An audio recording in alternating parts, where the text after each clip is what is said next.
Ayan o, nag-uumido siya, no? So, papalitan natin yan. Dapat natin malaman, ganun nga ba ang value niyan, no? Mahirap ba ayusin ang board? Hindi naman po mahirap. Basta may tiyaga at saka pag-aaralan, walang imposible. So, huwag tayong magsasabing mahirap kasi kahit sa aircon, no, nagsisimula tayo. No, hindi naman madali kasi wala pa tayong alam noon. Ganun din sa electronics, kailangan mo muna alamin yung pyesa para matuto ka mag-repair ng board. No, hindi naman ganun kahabang panahon ang kailangan mo para matuto rito eh. Ganun po ang nag-aaral. Mukha lang mahirap kasi papunta ka pa lang. Pero pagpabalik na, madali lang. Hindi sa inyo, no? So meron tayong tatalakayin dito, EO error, no? Ito ang gagawin natin. Ititrace natin kung paano ayusin ang EO error. So tutok lang tayong maigi guys, no? So maraming salamat sa inyo, no? Dahil po na-monetize na po ang ating Facebook account, no? Maraming salamat. So ayan, papakita ko sa inyo. Ito po yung PCB board ng ating TCL, no? So papakita ko na lang sa monitor kung paano natin i-trace yung kanyang signal. Kung bakit nagkakaroon siya ng EO error. No, so kung mapapansin niyo, ang kulay ng wire ng ating signal ay kulay black. No, so nakikita diyan sa board nakalagay is S. Ibig sabihin, yan po ang signal. So susundan lang natin yung linyada niyan, no. So ito, no, mas mabuti siguro tignan muna natin yung status ng board, no. Wag muna kagad tayo magte-test agad ng mga pyesa kasi sobrang dami po niyan, no. So tignan lang muna natin yung kanyang itsura ng board kung merong mga sintomas na dapat palitan na pyesa. So ito po yung kanyang linyada from signal na wire papunta ng PTC, diode, capacitor, yan, then dalawang diode again, then capacitor, resistor, then optocoupler. Now, so punta tayo dito sa kabila. Ayan, kung mapapansin ninyo, yung isang resistor, no, sa itsura lang, ay nahinala na, no? Ayan, no, nag-uumido siya, no? So, papalitan natin yan. Dapat natin malaman, ganun nga ba ang value niyan, no? Ayan, so, nakalagay dyan is 52B, no? So, ayan, ito, calculator natin ng SMD 52B. It means is 3.4 kilo ohms, no? So, testerin natin yan, kung aabot ba ng 3.4 kilo ohms. Kita nyo yung itsura, dito tayo tutusok para ano, malaman natin kung connected. Kung makikita nyo, ohms na po, no?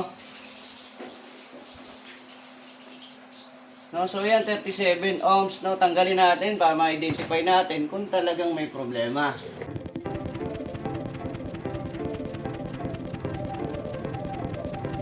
Ayan, kung makikita ninyo, ang value niya is 95 ohms na dapat ay 3.4 kilo ohms. So, papalitan na natin yan diretso. Kukuha tayo rito, no, ng value. Ito po ay kumpleto. Sa mga gusto pong bumili nito, ilalagay ko po sa baba yung link ng aking binibilan para sigurado po na ganito ang mabili ninyo. Sabigan na dyan. 0.3. Pwede po yan kasi may tolerance naman yan na 5%, no?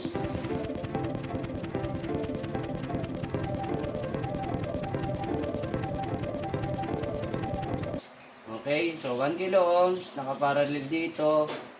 Ayan, dapat 3.3. Ayan, nare-reading na. Okay, testing. Tingnan natin kung mag-blink na yung kanyang ilaw.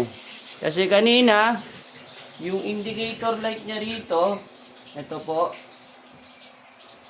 Sana yun? Ito, yung LED niya, hindi po nagbi-blink. It means hindi nagko-command yung kanyang communication from indoor to outdoor. So, saksak natin, tignan natin kung magbi-blink siya. Pag nag-blink siya, matik successful na tayo, no?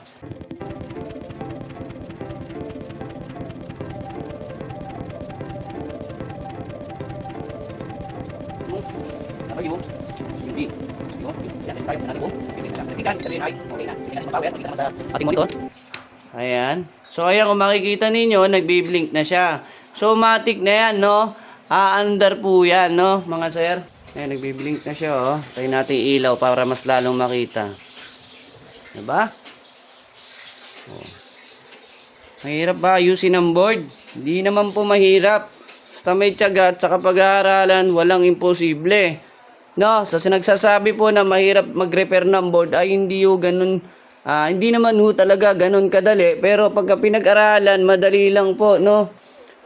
So, huwag tayong magsasabing mahirap kasi kahit sa aircon, no, nagsisimula tayo.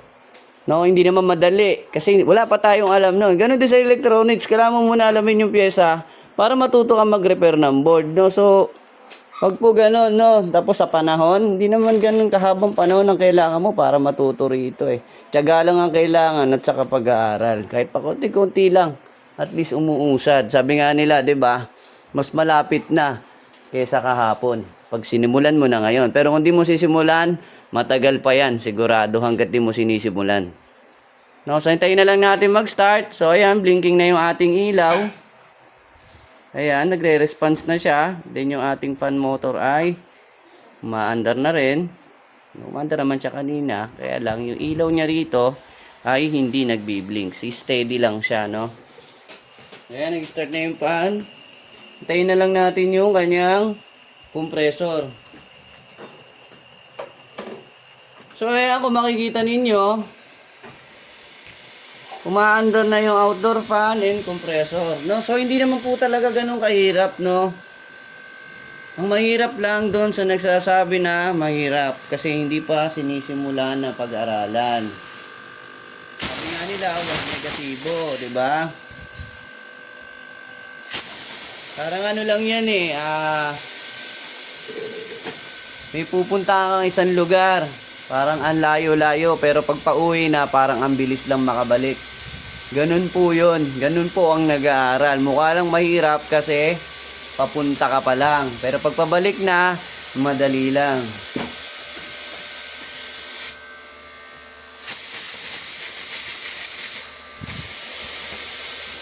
So ayan, okay na ang ating board.